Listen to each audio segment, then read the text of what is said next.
नमस्कार बच्चों, व्याकरण जगत में आप सभी का स्वागत है। देखिए, हम व्याकरण का पाठ 4 पढ़ रहे हैं। पाठ 4 का नाम है संधि। और बच्चों देखिए, संधि 3 प्रकार की होती है: स्वर संधि, व्यंजन संधि और विसर्ग संधि। और बच्चों, स्वर संधि के 5 भेद होते हैं: दीर्घ संधि, गुण संधि, वृद्धि संधि, यण संधि और अयादि संधि। और स्वर संधि के 2 भेद हमने पढ़ लिए हैं, दीर्घ संधि और गुण संधि। ठीक है, तो सभी बच्चे अपनी पुस्तक खोलेंगे, पेज नंबर 26। आज हम वृद्धि संधि पढ़ेंगे। ठीक है, आज हम स्वर संधि का तीसरा भेद वृद्धि संधि के बारे में पढ़ेंगे। ठीक है, तो सभी बच्चे अपनी पुस्तक खोलेंगे, पेज नंबर 26। ठीक है, तो तीसरा भेद हमारा स्वर संधि का वृद्धि संधि। ठीक है, तो देखिए बच्चों, जब आ के बाद ए और आई हो तो दोनों के स्थान पर आई हो जाता है, और ओ तथा अ होने पर औ हो जाता है, तो इस मेल को वृद्धि संधि कहते हैं। तो देखिए, जैसे पहला देखिए, अ जमा ए आई। दूसरा भेद है अ जमा आई, फिर भी आई बनेगा। तीसरा है आ जमा ए, तो उससे भी आई बनेगा। चौथा आ जमा आई, उससे भी आई बनेगा। ठीक है, पहला पॉइंट देखिए, तो आ जमा ए से आई बना, एक जमा एक, एक एक एक एक, तो दोनों में अ है ना।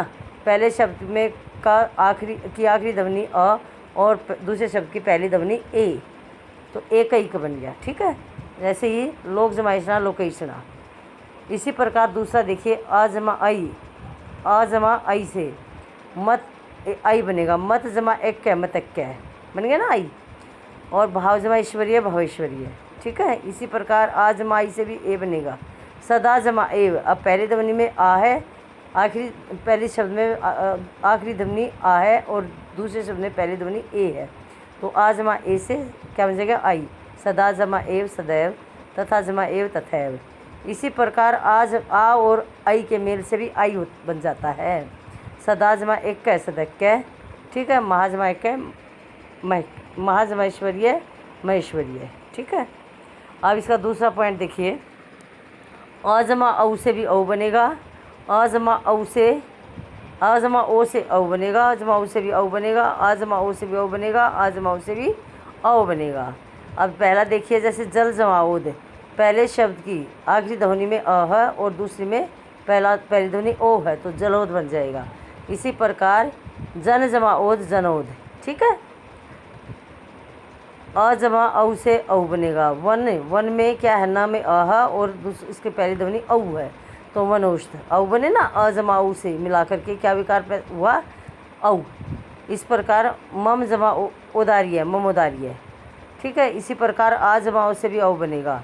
गंगा जमा ओद, गंगा। गंगा में आखिरी ध्वनि आ है और दूसरे शब्द की पहली ध्वनि ओ है, तो औ बनेगा। गंगा जमा ओद, गंगोद। महा जमा ओद, महोद। ठीक है, इसी प्रकार आ जमा औ से भी औ बनेगा, जैसे महाजमा उदारिया, महोदारिया और महाजमा औषधि, मौषधि। ठीक है बच्चों, तो ये थी हमारी वृद्धि संधि। ठीक है, चौथी हमारी यण संधि। देखिए बच्चों, हरीश्वर या दीर्घ, ई या ऊ हो या री हो, उसके बाद यदि अन्य असमान स्वर आते हैं जो समान न हो, तब ई और ई, ठीक, का य और ऊ का व और री का र हो जाता है। जिस प्रकार देखिए, ई और ई या प्लस अन्य स्वर से यह बनेगा। यदि में क्या है, द में छोटी ई है। यदि जमा अपी, यद्यपि अन्य स्वर है ना, अपी। इसी प्रकार इति जमा आदि, इत्यादि। ठीक है, देवी जमा अर्थ, देवर्थ। अति जमा अधिक, अत्यधिक। प्रति जमा एक, प्रत्येक। ठीक है, इसी प्रकार ऊ ओ या ऊ हो और अन्य स्वर हो तो वह हो जाता है। सु जमा अच्छा, स्वच्छ। सु जमा स्वच्छ। वधु जमा आगमन, वधुआगमन। ठीक है, ये बेटे रूल याद करोगे तब समझ आएगा। सु जमा आगत, स्वागत। अनु जमा ऐशन, अन्वेषण। इसी प्रकार री के बाद अन्य स्वर हो तो र हो जाता है। पितरी जमा आज्ञा, पितराज्ञा। कोई भी स्वर हो, मतलब पितरी जमा अनुमति, पितरानुमति। मातृ जमा आनंद, मात्रानंद।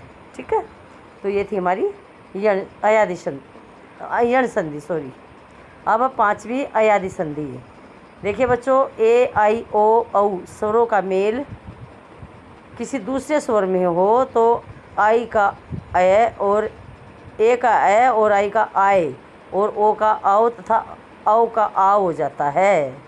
देखिए जैसे ए जमा अ से अ, शे जमा अन शेन, ए जमा अ से आय बनेगा, गई जमा अक जमा आयक गायक, ओ जमा अ से औ बनेगा, भो जमा अन भवन बन गया ना अव, औ जमा औ से आओ बनेगा, भो जमा उक भावुक। समझ गए? तो ये थी हमारी स्वर संधि। ठीक है बच्चों, आइए अब करेंगे व्यंजन संधि। व्यंजन संधि, देखिए व्यंजन संधि किसे कहते हैं पहले ये बताऊंगी। व्यंजन का व्यंजन और स्वर के मेल से होने पर जो परिवर्तन आता है उसे व्यंजन संधि कहते हैं।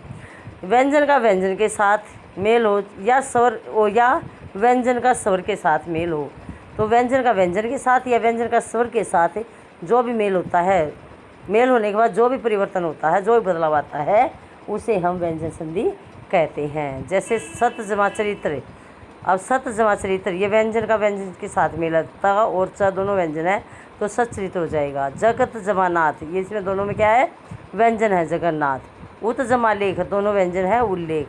शरद जमा चंद, शरचंद। ठीक है।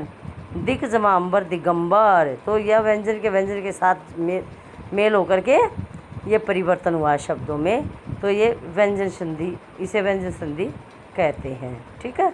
अब व्यंजन संधि के और भी नियम हैं। देखिए, वर्ग से पहले वर्ण का तीसरे वर्ण में परिवर्तन, यदि वर्ग से पहले वर्ण क च ट त प के बाद किसी वर्ग का तीसरा चौथा वर्ण म ग ज झ ड़ द ढ भ ब भ य र ल व यह किसी स्वर से पहले हो तो पहला वर्ण उसी वर्ग के तीसरे में बदल जाता है। ठीक है। ये देखिए, वाक जमा ईश, वागीश, अच जमा अंत, अजंत, जगत जमा ईश, जगदीश। ठीक है। तो इस प्रकार से शब्दों में परिवर्तन होता है। इसी प्रकार अगला उदाहरण देखिए, वाक जमा में वंग में, तत् जमा में तन में, सत जमा मार्ग सन्मार्ग। ठीक है। तो ये थी हमारी व्यंजन संधि, यानी कि व्यंजन का व्यंजन के साथ और व्यंजन का किसी स्वर के साथ मेल होने पर जो परिवर्तन होता है उसे व्यंजन संधि कहा जाता है। ठीक है। अब तीसरी हमारी विसर्ग संधि। तीसरी क्या है? विसर्ग संधि। ध्यान से समझेंगे। देखिए, स्वरों अथवा व्यंजनों के साथ विसर्ग के मेल से जो परिवर्तन होता है उसे विसर्ग संधि कहते हैं। ठीक है। ये कहता है कि स्वरों और व्यंजनों के साथ विसर्ग हो और उसके मेल से जो परिवर्तन होता है उसे विसर्ग संधि कहा जाता है। जैसे मनः जमा हर, मनः के बाद विसर्ग है ना, मनः जमा हर मनोहर, मनः जमा जय मनोज, यश जमा दा यशोदा, मनः जमा रथ मनोरथ। ठीक है। तो क्या इसी प्रकार दुह जमा भाग्य दुर्भाग्य, दुह जमा व्यवहार दुर्व्यवहार, निह जमा यात निर्यात, दुह जमा गम दुर्गम, दुह जमा गुण दुर्गण, निह जमा छल निश्छल, दुह जमा शासन दुशासन। ठीक है।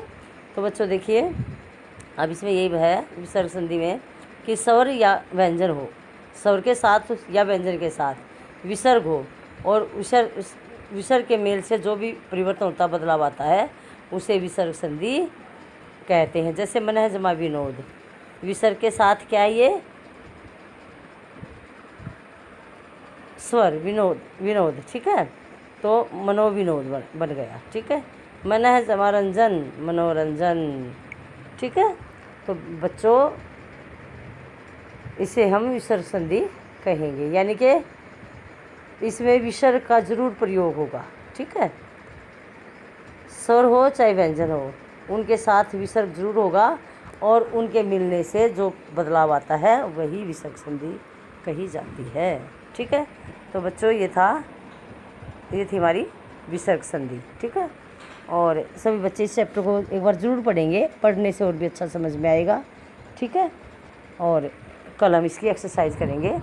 धन्यवाद। शुभ दिन।